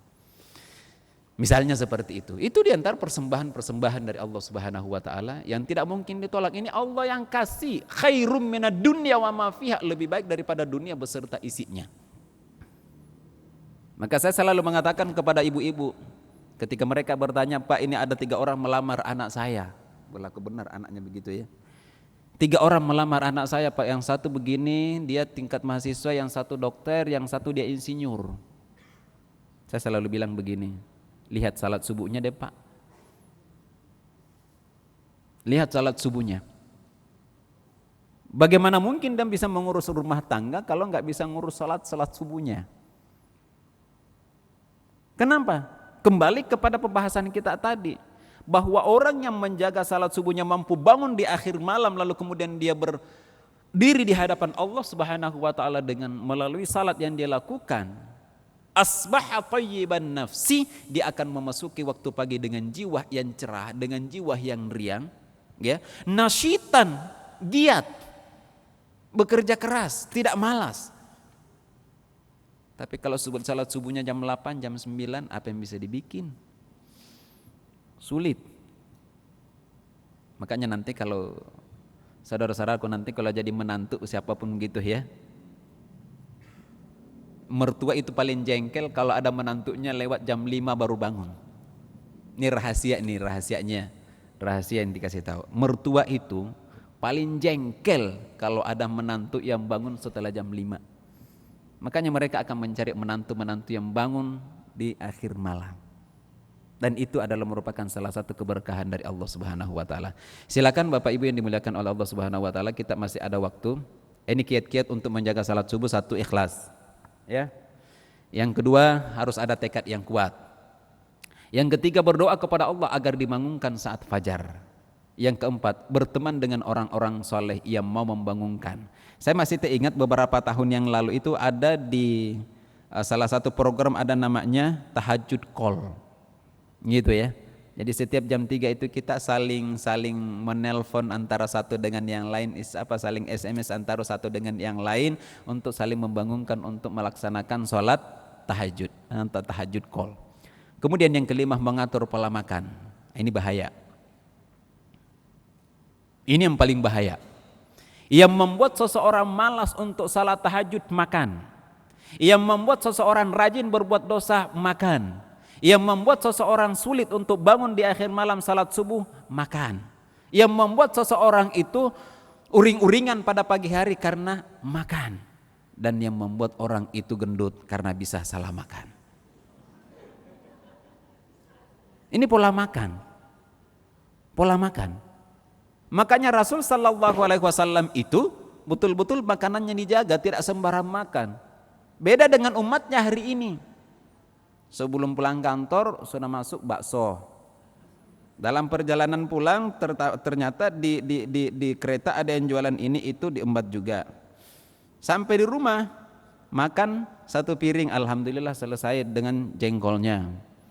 Ternyata pas lagi nonton apa gitu, tiba-tiba tak lewat tukang sate, "Bang, sate 2 piring." Nah loh. Akhirnya apa yang terjadi? Kekenyangan lewat semua. Salat tahajudnya lewat, salat istighfarnya lewat, salat subuhnya lewat. Untung aja jodohnya kagak lewat. Kemudian yang kelima, tidak tidur dalam keadaan kekenyangan. Ini sama dengan yang kelima. Kemudian yang ketujuh, bel pengingat alarm, bel pintu dari tetangga atau telepon dari sahabat dan seterusnya. Kemudian satu lagi, cepat-cepat tidur malam. Makanya Rasul sallallahu alaihi wasallam itu yakrahus simr. Rasul sallallahu alaihi wasallam memakruhkan itu ngobrol ngarol ngidul setelah salat Isya. Kenapa? Karena itu adalah waktu untuk tidur. Supaya apa? Bisa bangun di tengah malam untuk kemudian kita melaksanakan salat tahajud. Jadi kalau tidak ada manfaatnya, buat apa? Mending lebih cepat tidur. Apalagi kalau kita melihat dari sisi kesehatan, kan orang yang sering begadang itu bagaimana dia merontokkan kekuatan tubuhnya, ya, menghilangkan berbagai macam kekuatan dalam tubuhnya dengan dia begadang dan seterusnya. Maka dengan tidur yang lebih cepat, insya Allah kita juga akan lebih cepat terbangun. Saya kira begitu ibu yang dimuliakan oleh Allah Subhanahu wa taala. Nah, silakan kalau ada yang mau ditanyakan. Oke, subhanallah ya Ustadz ya. Sungguh sangat menginspirasi sekali. Mungkin nanti saudara-saudara bisa ngebuat filmnya tukang beca naik haji ya, atau tukang beca naik umroh. Yeah. Oke, kita buka sesi pertanyaan untuk satu orang Iwan sama satu orang Ahwat. Mungkin dari Iwan terlebih dahulu. Ada bapak-bapak yang mau nanya? Oh, iya Pak. Silakan maju. Atau dari Ahwat satu? Oke. Sebutkan nama dan tempat tinggal ya Pak. Ya, ibu-ibu yang malu nanya langsung boleh juga ke salah satu nomor di atas. Atau WA juga boleh. Silakan Pak. Assalamualaikum warahmatullahi wabarakatuh. Assalamualaikum warahmatullahi wabarakatuh. Nama saya Heri dari Setiabudi. Ya. Saya mau menanyakan kepada Pak Ustadz mengenai sholat subuh berjamaah dan sholat 5 waktu, baik dohor, asar, maghrib maupun isya. Alhamdulillah kalau memang kita sudah bisa mengamalkan, sangat-sangat beruntung. Ya. Yang mau saya tanyakan, bagaimana dengan hubungan firman Allah kalau tidak salah dalam surat Al-Imran ya, innama ya'muruna masajidallahi man amana bil yaumil akhir. Jadi innama ya'muru masajidallahi man amana billahi wal yaumil akhir wa aqamas salata wa ataz zakat. Ya. Jadi barangkali ini berhubungan erat dengan sholat berjamaah 5 waktu. Ya. Nah, jadi mohon supaya kita lebih memahami lagi sehingga kita bisa istiqomah untuk melakukannya. Yang kedua, pertanyaan yang kedua boleh ya Pak Ustaz. Jadi bagaimana kewajiban kita terhadap keluarga kita? Mungkin anak kita atau kakak kita, saudara kita, dan juga mungkin juga kepada kerabat kita atau tetangga kita yang masih sholatnya di kamarnya masing-masing. Sehingga masjid atau musola terutama subuh mungkin banyak yang kosong. Jadi banyak, mungkin mereka sudah paham ilmunya tapi berat mengamalkannya. Maka kewajiban kita terhadap keluarga tadi dalam rangka amal ma'ruf nahi munkar ini apa yang harus kita lakukan? Apakah kita diamkan atau kita ajak supaya mereka mau istiqomah untuk sholat berjamaah di masjid? Barangkali itu aja yang bisa saya. Baik. Terima kasih. Assalamualaikum warahmatullahi wabarakatuh. Silakan Ibu. Ibu yang dipilih siapa tadi? Perlu mic ya?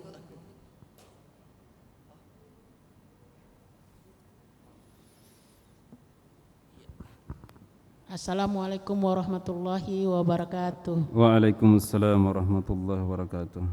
Saya mau nanya Ustadz. Silakan Ibu. Itu yang sholat berjamaah di masjid itu apa termasuk kaum perempuan? Yang dianjurkan kaum perempuan? Itu aja Ustadz. Terima kasih. Assalamualaikum warahmatullahi wabarakatuh. Assalamualaikum warahmatullahi wabarakatuh. Dua penanya pertama silakan diambil sebentar bukunya. Pertama dari Bapak Heri dari Setiabudi, tentang makna firman Allah Subhanahu wa taala, innama ya'muru masajidallahi man amana billahi wal yaumil akhir wa aqamas salata, dan seterusnya. Ini adalah ayat tentang memakmurkan masjid, dan memang yang bisa memakmurkan masjid itu bukan orang-orang munafik, Pak. Yang bisa memakmurkan masjid itu orang-orang musyrik. Masjid itu tidak akan dimakmurkan oleh orang-orang musyrik. Orang-orang musyrik itu yang mereka makmurkan itu kuburan. Lihatlah, banyak kuburan hari ini kan lebih ramai kuburan daripada masjid kan. Itu kerjaannya orang musyrik seperti itu. Nah, yang bisa memakmurkan siapa? Yang pertama kata Allah Subhanahu wa taala adalah orang-orang yang beriman kepada Allah. Dan ingat kata Imam Syafi'i, iman itu bukan sekedar pengakuan. Karena iman itu adalah iqrarum bil qalbi, adalah pengakuan iqrarun fil qalbi wa nutqun bil lisan wa amalun bil jawari. Timbulnya dari hati kemudian kita ucapkan amanna billah, kemudian yang ketiga ada pengamalan dalam hidup ini. Kalau sekedar ngaku mah semua orang bisa ngaku gitu ya. Yang kedua kata Allah Subhanahu wa taala adalah orang yang menegakkan salat. Adalah orang yang menegakkan salat. Inilah orang yang mampu memakmurkan masjid. Karena memang dia tak betul bagaimana fungsi masjid itu. Ya, sehingga mereka menjadikan jalannya itu selalu ke masjid. Bahkan kata Nabi sallallahu alaihi wasallam, "Idza ra'aitumur rajula ya'tadul masajid fashhadu lahu bil iman." Kalau kalian melihat ada orang yang lalu lalang ke masjid begitu ya, sering bolak-balik antara rumah dan masjid, fashhadu lahu bil iman, maka saksikan itulah orang yang beriman kepada Allah Subhanahu wa taala. Tapi ingat, dia bolak-balik dari rumahnya ke masjid itu untuk salat, bukan untuk ngambil sendal yang baru begitu ya. Atau mungkin karena mertuanya ada di situ, calon mertuanya malu dong kan begitu, nggak ikut salat jamaah, nanti apa kata dunia, apa kata mertua lah gitu ya. Nah Bapak Ibu saudara-saudariku dimuliakan oleh Allah Subhanahu wa taala. Kemudian yang ketiga orang yang berinfak, itu yang mampu memakmurkan masjid Allah. Karena kalau orang tidak berinfak, bagaimana mungkin dia membangun masjid itu? Bagaimana dia bisa mengajak orang-orang untuk menghidupkan masjid tersebut?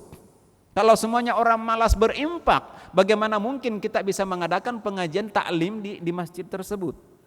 Maka orang yang bisa memakmurkan masjid itu adalah beriman, orang yang menjaga salatnya, orang yang rajin berinfak. Bahkan bisa jadi kalau melihat ada orang yang berinfak, dia mengatakan, silakan lakukan kegiatan di masjid ini, apa saja pengajian, apa saja silakan, saya yang biayai. Itu orang yang memakmurkan masjid. Itu orang yang memakmurkan masjid. Alangkah indahnya kalau banyak orang kaya seperti itu Pak ya, dia bisa menanggung kegiatan pengajian di kampung kita dan seterusnya, sehingga semua orang ini dapat menjadi pendidik bagi lingkungannya. Nah maka kemudian masuk pada pertanyaan yang kedua, untuk mengajari anak-anak kita. Satu, kata Nabi sallallahu alaihi wasallam, kalau anak itu sudah mencapai usia 7 tahun perintahkan sholat. Masuk usia 10 tahun dia belum mau sholat, pukul silakan. Tapi kata Nabi sallallahu alaihi wasallam, bidarbin ghairi mubarrihin, tapi dengan pukulan yang tidak membuat dia terluka. Kalau soal hati terluka biasa. Yang menjadi pegangan itu adalah fisik. Jadi jangan sampai kemudian fisiknya ini menjadi terluka. Nah, ini yang perlu diperhatikan. Yang kedua, untuk keluarga. Kata Nabi sallallahu alaihi wasallam, ketika idza staiqadha rahimallahu imra'an, idza rahimallahu imra'an istaiqadha, Allah Subhanahu wa taala menyayangi seorang laki-laki yang bangun di akhir malam lalu kemudian dia membangunkan keluarganya, pasangannya. Dan kemudian kata Nabi sallallahu alaihi wasallam, fa in abad, kalau kemudian orang ini enggan untuk bangun, dia pasangannya enggan untuk bangun, rasyad ala wajhiha bil ma'i, dia memercikkan air ke wajah pasangannya itu dengan sedikit, bukan dimandi Pak ya. Jangan mentang-mentang susah bangun dikasih 1 baskom air begitu ya, enggak. Tapi sekedar dipercikkan supaya dia bisa terbangun dari tidurnya. Inilah keluarga, inilah pasangan suami istri yang mendapatkan rahmat dan kasih sayang dari Allah Subhanahu wa taala. Demikian pula sebaliknya, Allah juga menyayangi, merahmati perempuan yang bangun di akhir malam kemudian dia membangunkan suaminya. Jadi kewajiban saling membangunkan itu bukan hanya satu pihak, gitu ya. Semuanya dibebankan kepada lelaki, perempuan juga bertanggung jawab kalau pasangannya tidak bangun, gitu ya. Nah, inilah keluarga yang harmonis, saling membangunkan antara satu dengan yang lain. Kemudian ini kaitannya dengan salat jamaah. Nah, terkait dengan pertanyaan ibu bahwa salat jamaah itu yang wajib, kalaupun itu adalah wajib bagi mazhab Hambali, itu hanya laki-laki, gitu ya, hanya laki-laki. Karena mazhab yang lain ini mengatakan bahwa salat jamaah itu adalah sunnah muakkadah, gitu ya. Nah, hanya laki-laki. Bagaimana dengan perempuan? Kata Nabi sallallahu alaihi wasallam, salatnya perempuan dalam biliknya dia itu lebih bagus dibanding daripada salat dia di kamarnya. Dan salatnya perempuan di kamarnya lebih baik dibanding daripada salatnya dia di rumah. Dan kemudian salatnya perempuan di rumah lebih baik daripada salatnya dia di masjid. Jadi aturan dari Nabi sallallahu alaihi wasallam, dalam rumah ada kamar. Dalam kamar ada bilik untuk salat. Dalam kamar ada bilik untuk salat. Nah, bilik itu yang paling utama di situ salatnya perempuan, supaya dia terhindar dari fitnah itu. Tapi kata Nabi sallallahu alaihi wasallam bagi suami, la tamna'u ima Allahi masajid Allah. Kalau seorang wanita istri-istri kalian pengen ikut ke masjid untuk sholat, la tamna'u, jangan pernah melarang mereka, silakan saja. Kan enak juga kalau begitu, usia 40 tahun, 50 tahun, 60 tahun, 70 tahun, udah kakek-kakek, nenek-nenek gandengan ke masjid, kan enak kalau seperti itu. Iya, biar yang masih jomblo gitu, biar masih jomblo ngiri kan begitu ya. Kan enak seperti itu. Nah, tapi salatnya perempuan, hukum asalnya itu paling bagus itu di rumahnya dia, gitu ya, di rumah. Nah, tapi kemudian ada aturan, kalau perempuan itu mau berjalan menuju masjid Allah Subhanahu wa taala untuk melakukan salat, la yakhrujna tafilatin, mereka tidak boleh keluar dengan mengumbar aurat. Kadang-kadang kan biasa kalau bulan puasa begitu ya, pokoknya pakaian paling bagus begitu ya, dipakai, tapi ternyata mengumbar aurat. Nah, ini yang tidak dibolehkan oleh Rasul sallallahu alaihi wasallam. Nah, khusus untuk bagi laki-laki, tempat salatnya itu di masjid. Jadi kalau suaminya malas-malas salat, ibu udah ambil air, noh sana ke masjid kan begitu ya. Apalagi kalau bulan puasa, saya sengaja kepada ibu-ibu udah usir aja suaminya bu dari rumah gitu ya. Suruh ke masjid, daripada puasa 2 bulan bahaya. Ada lagi pertanyaan, saya kira semua terjawab ibu ya. Ada pertanyaan yang lain? Oke, silakan ibu. Ini di depan satu.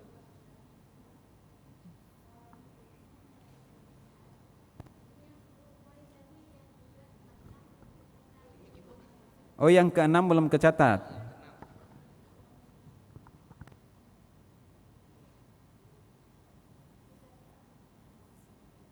Iya.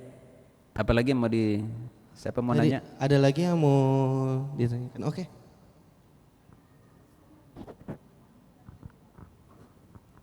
Assalamualaikum warahmatullahi wabarakatuh. Assalamualaikum warahmatullahi wabarakatuh. Ustadz, saya dengan Ina dari Otista. Saya ingin tanya Ustadz mengenai yang tidur setelah sholat subuh. Apa memang itu tidak diperbolehkan atau gimana?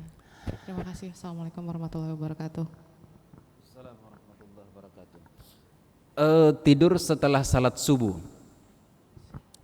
Memang kalau dalam ilmu kesehatan itu tidak bagus. Seluruh dokter-dokter yang meneliti tentang hal ini mengatakan bahwa itu tidak bagus.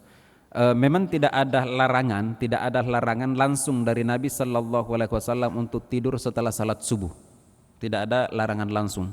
Tapi Nabi Sallallahu Alaihi Wasallam hanya berdoa burika li ummati fi bukuriha, dan kemudian yang kedua Allahumma barik li ummati fi bukuriha. Ya Allah, berikanlah keberkahan bagi umatku yang berpagi-pagi keluar.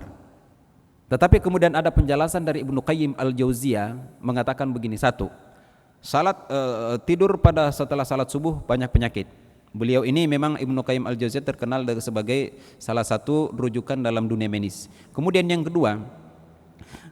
kedua beliau mengatakan begini, bahwa rezeki itu dibagi oleh Allah Subhanahu wa taala. Rezeki itu akan dibagi-bagi oleh Allah Subhanahu wa taala pada pagi hari. Boleh menyimpulkan dari doa Nabi sallallahu alaihi wasallam tadi, bahwa keberkahan itu dibagi-bagi oleh Allah Subhanahu wa taala pada pagi hari. Siapa yang bangun pada hari itu, itulah yang berhak mendapatkan pembagian yang lebih banyak dari Allah Subhanahu wa taala. Dan siapa yang malas, kata Ibnu Qayyim al-Jauziyah, dia tidak akan mendapatkan apa-apa. Itu dari sisi keberkahan. Dan ingatlah, menantu-menantu yang malas enggak dapat apa-apa kan, biasanya kan seperti itu. Tapi kalau menantunya rajin, mau kemana aja tinggal menantunya pasti diikutin sama mertua saya. Ini mantu saya yang paling bagus, paling rajin. Pokoknya dibanggain di depan orang banyak kan begitu ya. Tapi kalau malas, no, menantu saya paling malas. Kan begitu. Ini sangat logis sekali dengan apa yang disampaikan oleh Ibnu Qayyim al-Jauziyah. Nah, kemudian yang dilakukan oleh Nabi sallallahu alaihi wasallam itu justru tidur ayam sebelum masuk waktu subuh. Jadi setelah Rasul sallallahu alaihi wasallam melakukan salat witir, Rasul sallallahu alaihi wasallam itu seringkali tidur sampai masuk waktu subuh. Tapi hanya sebentar. Gitu ya. Bahkan Bilal bin Rabah itu pernah datang ke Nabi sallallahu alaihi wasallam membangunkan beliau. Kenapa? Karena sudah hampir habis waktu subuh. Sementara Rasul belum nongol ke masjid untuk melakukan salat. Maka kemudian Bilal bin Rabah datang dan mengumumkan Nabi sallallahu alaihi wasallam. Ini yang sering dilakukan, tapi jangan sampai lewat. Kan bahaya kan begitu ya. Kecuali kalau sudah terbiasa memang seperti Rasul sallallahu alaihi wasallam.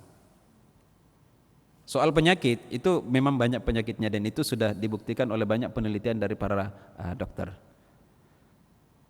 Ada lagi kecuali kalau memang ada yang kerja malam itu lain hal.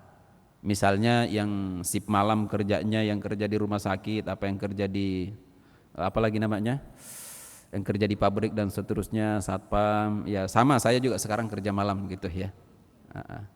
Mungkin ada yang sering lihat di TV One, ada kabar Timur Tengah begitu, biasanya tengah malam, kita jam 1-nya itu sampai jam 2 gitu ya.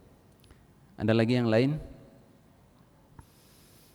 Bapak ini dulu, baru yang di belakang.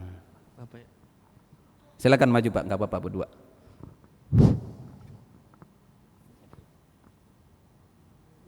Ya.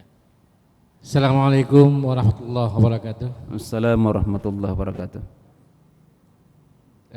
Disebutkan bahwa sebaik-baik manusia yang berguna bagi orang lain. Sebaik-baik manusia Ya. Ya. Yang bermanfaat bagi orang lain, Pak. ya. Dalam kehidupan sehari, Pak ya, teori atau pemahaman agama baik, ya. Kemudian praktek atau amalan juga baik gitu ya, ibadahnya segala macam. Hanya dalam aplikasi berkali tidak sinkron, Pak. Ini kira-kira di mana, Pak, ininya kelirunya?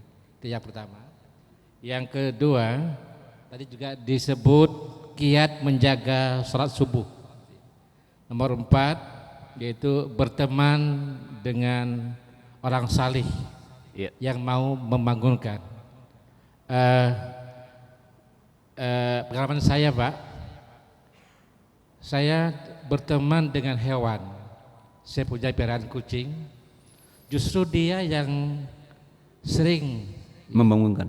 ya, baik itu ya misalkan saya mau sahur, ya Senin Kemis, atau juga ya subuh. Kabar saya itu diketok-ketok, Pak, gitu ya, atau dia ngeong-ngeong gitu, Pak. Demikian Ustaz, terima kasih. Itu Assalamualaikum yang warahmatullahi wabarakatuh. yang dipiara apa Pak? Kucing, Pak. Oke, baik. Ya. Silakan Pak.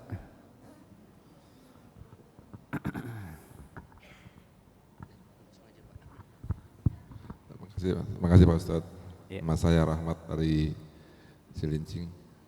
Pertama, bagaimana kalau seandainya istri suka mengajak jamaah dengan anak-anak di rumah?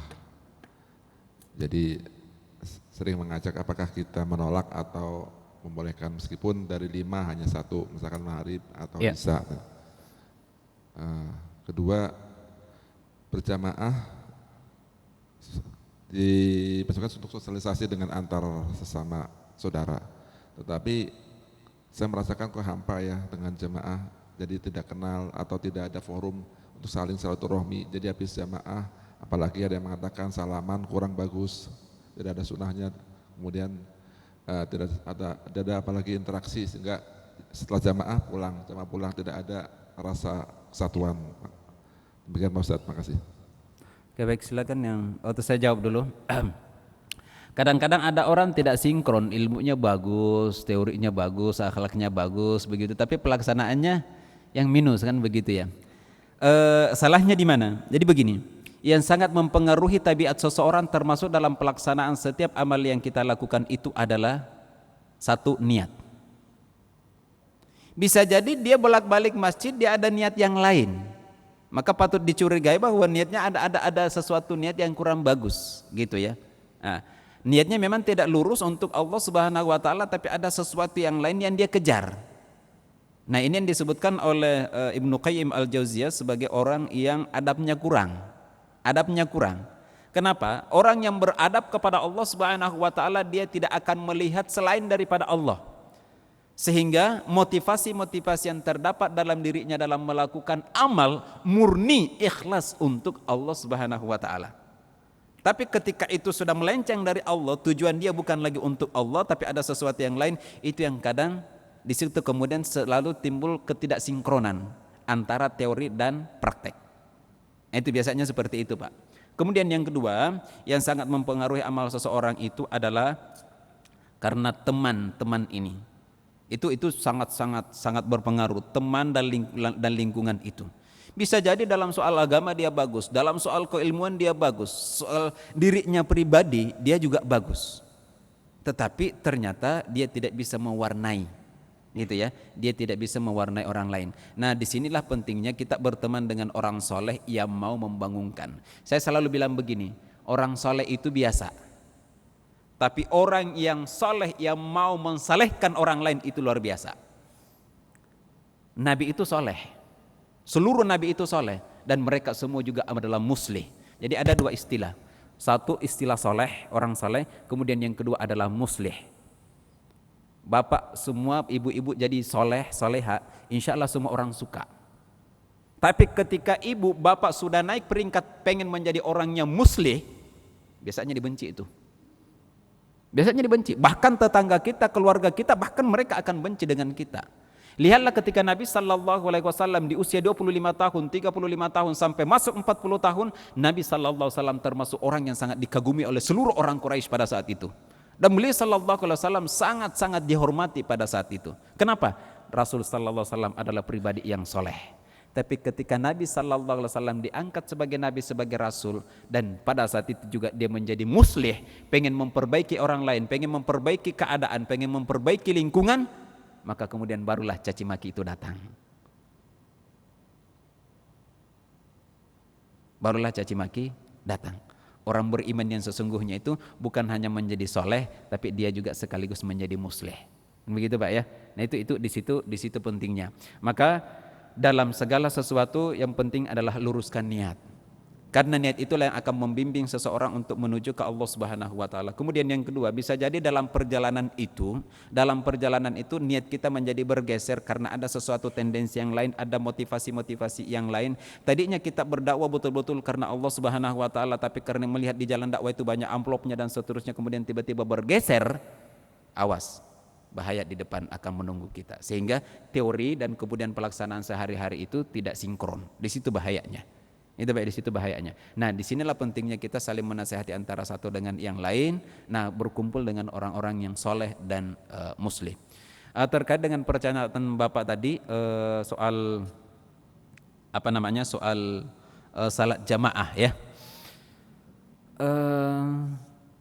Memang itu menjadi masalah. Apalagi hari ini kan muncul fatwa-fatwa yang mengatakan bahwa jabat tangan setelah sholat itu bid'ah gitu Pak ya.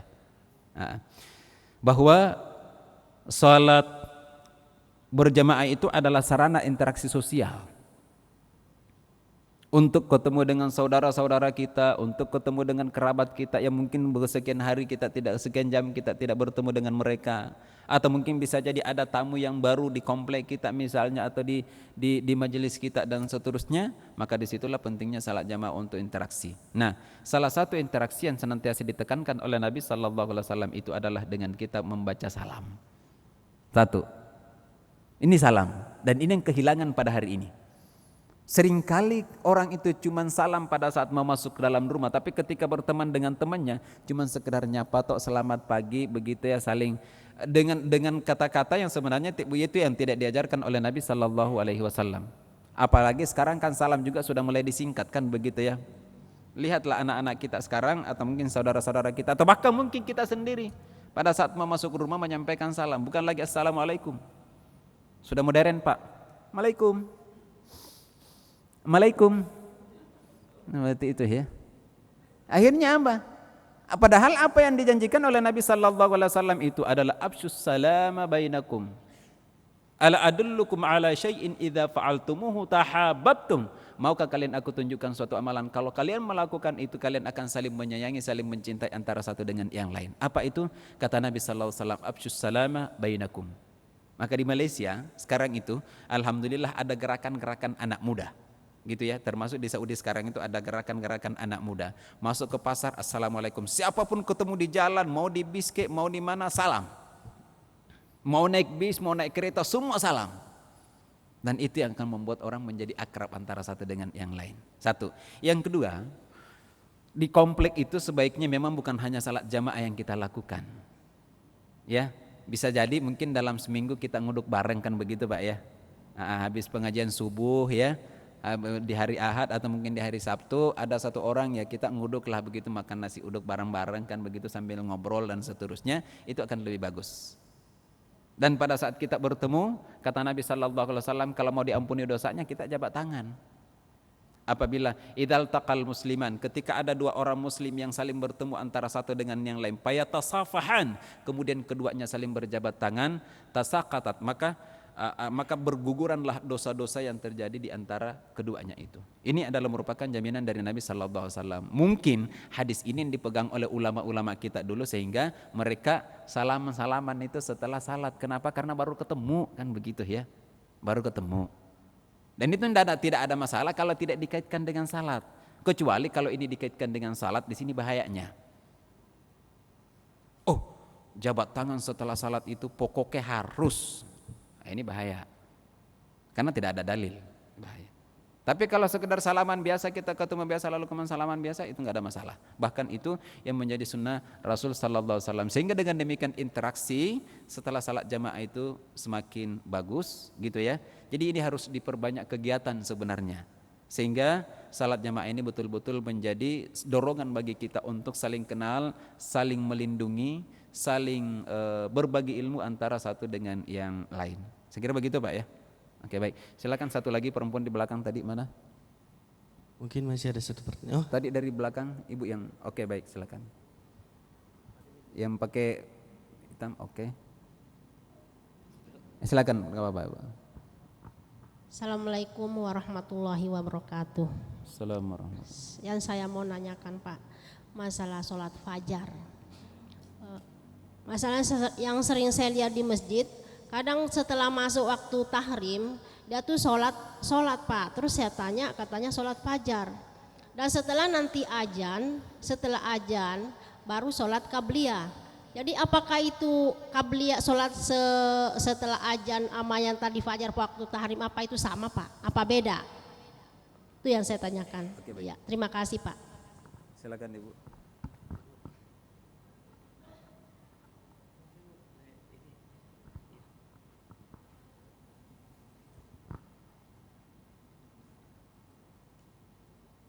Assalamualaikum warahmatullahi wabarakatuh. Assalamualaikum warahmatullahi wabarakatuh. Saya mau tanya, yang pertama untuk tadi kan untuk wanita diutamakan untuk sholat di rumah sendiri. Yeah. Bagaimana kalau kita sholat di berjamaah, apakah tetap mendapatkan keutamaan 27 kali itu? Lalu kemudian bagaimana kalau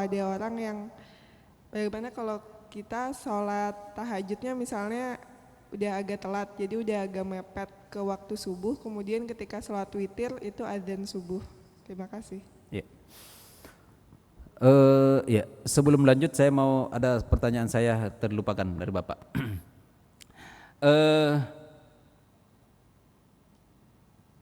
Menjadi imam dalam keluarga, saya mohon maaf Pak. Nah begini, laki-laki itu tempat salat jamaahnya di masjid. Satu. Kemudian yang kedua, jika kemudian seseorang itu setelah salat di masjid lalu kemudian kembali kepada keluarganya dan kemudian dia menjadi imam bagi keluarganya, tidak menjadi masalah. Banyak hadis yang membahas tentang hal ini. Beberapa sahabat Nabi sallallahu alaihi wasallam yang menjadi ketua kabilah, mereka ini tetap salat maghrib, mereka tetap ikut pengajian Nabi di masjidnya Nabi sallallahu alaihi wasallam, kemudian salat Isya bersama Nabi sallallahu alaihi wasallam. Setelah salat Isya, mereka kembali ke kaumnya masing-masing dan kemudian mereka menjadi imam di situ. Jadi mereka 2 kali salatnya. Nah, cuman pertama ini adalah hukumnya wajib, kemudian yang kedua ini adalah hukumnya sunnah. Dan ini banyak dibahas dalam ilmu fikih. Nah, Bapak Ibu saudara-saudariku dimuliakan oleh Allah Subhanahu wa taala, silakan kalau memang Bapak mau salat subuh di masjid silakan gitu ya. Itu lebih bagus, baru kemudian kembali kepada keluarganya dan menjadi imam bagi anak-anaknya. Gitu ya. Termasuk bagi imam menjadi imam bagi istri di rumah. Nah, kalau kemudian di situ tidak ada laki-laki, ibunya yang boleh jadi imam buat anak-anaknya. Kemudian yang ketiga, anak kecil kita yang laki-laki boleh jadi imam. Cuman kadang-kadang ini banyak di antara kita yang menolak anak itu jadi imam. Padahal sebenarnya itu tidak ada batasan umur. Selama mereka itu aqra mereka menjadi orang yang aqra, ya, mereka bacaannya bagus. Yang kedua, afhamum lil kitab was sunnah, mereka paham terhadap Al-Quran dan sunnah, terkhususnya terkait dengan salat. Dia sudah paham salat-salat itu, bagaimana tata cara pelaksanaan salat. Itu sudah boleh jadi imam anak kita yang laki-laki. Tapi anak laki-laki ini seharusnya memang dibiasakan juga ke masjid. Jangan sampai sudah setelah besar dia tetap terbiasa untuk salat di masjid. Dia tetap semua harus dibawa ke masjid, khususnya yang laki-laki. Perempuan biarkanlah mereka berjamaah di rumah, gitu ya. Adapun kalau orang ibunya tetap mau mendapatkan salat jamaah dan kemudian mengajak salat jamaah, oke, silakan menunggu. Mungkin beberapa menit kemudian bapak kembali ke rumah dan kemudian menjadi imam salat di rumah. Gitu ya. Ibu, yang disebutkan oleh Nabi SAW, mana hadisnya?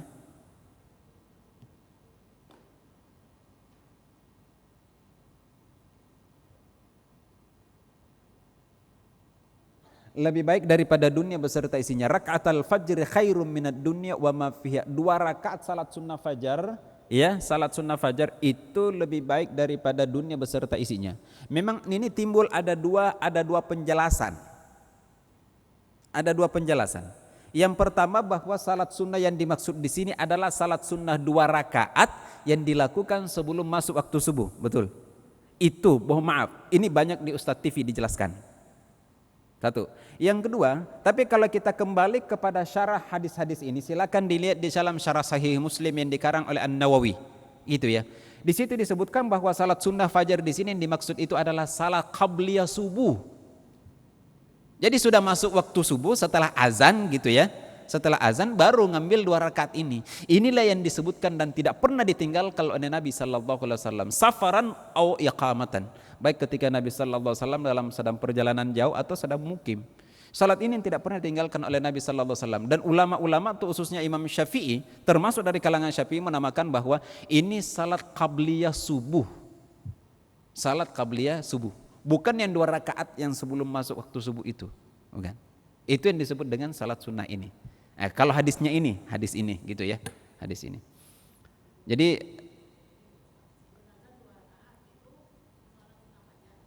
bukan, yang disebut sebagai salat sunnah fajar yang disebutkan di sini dalam hadis ini itu setelah azan. Itu setelah azan. Qabliyah. Niatnya tadi itu qabliyah subuh. Nah, salat fajar itu seperti yang dilakukan oleh Nabi sallallahu alaihi wasallam itu yang beliau lakukan sebelum tidur-tidur tadi. Gitu ya. Itu yang dilakukan dan itu masuknya salat sunnah mutlak. Walaupun ada yang menerjemahkan itu sebagai salat sunnah fajar. Walaupun ada yang menerjemahkan itu sebagai salat sunnah fajar, tapi kalau kita kembali kepada ulama-ulama hadis, yang disebut dengan salat sunnah fajar itu adalah salat qabliyah subuh. Itu salat qabliyah subuh. Silakan nanti yang lebih ini nanti kalau Ustaz Sarwat mungkin ada waktu di sini atau mungkin ada ahli hadis, tapi silakan dibuka. Saya jamin maksudnya di sini itu adalah salat qabliyah fajar. Ini Imam Nawawi yang bilang. Ini Imam Nawawi itu salah satu ulama besar dari mazhab Syafi'i. Itu ya, salat qabliyah fajar. Dan hadis ini pun disebutkan dalam Riyadhus Shalihin dan banyak kitab-kitab hadis yang lain dan semuanya mengarah qabliyah subuh. Gitu ya. Nah, bagaimana dengan pertanyaan Ibu tadi?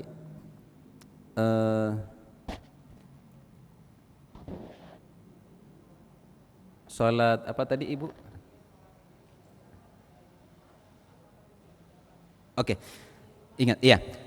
Bagaimana dengan salatnya perempuan yang di rumah? Apakah dia juga berhak mendapatkan 25 derajat atau 27 derajat? Gitu ya. Apakah mereka tetap mendapatkan itu?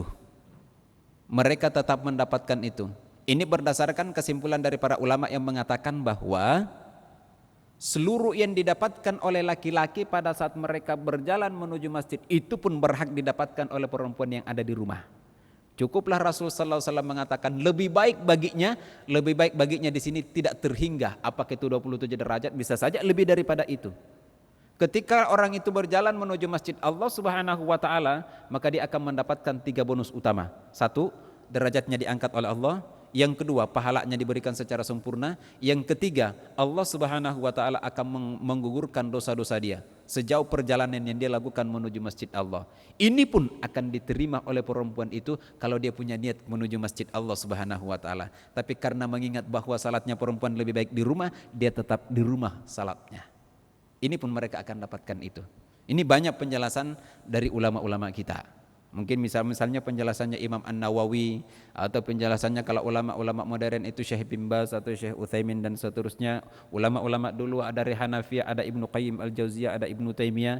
Dari Syafi'iyah ada Ats-Tsauri, ada An-Nawawi dan seterusnya. Kemudian dari Imam Hanafi juga banyak seperti itu. Ya, jadi apa yang didapatkan oleh laki-laki pada saat mereka ke masjid pun didapatkan oleh perempuan, dan itu termasuk dalam khairun laha, itu lebih baik baginya, dan lebih baik di sini itu tidak terhingga apapun masuk rumah. Saya kira begitu Ibu ya. Oke, baik. Terima kasih. Yang insyaallah dirahmati Allah Subhanahu wa taala, kita tutup pengajian akhir pekan Rizka ini. Kurang lebihnya mohon maaf. Wassalamualaikum warahmatullahi wabarakatuh.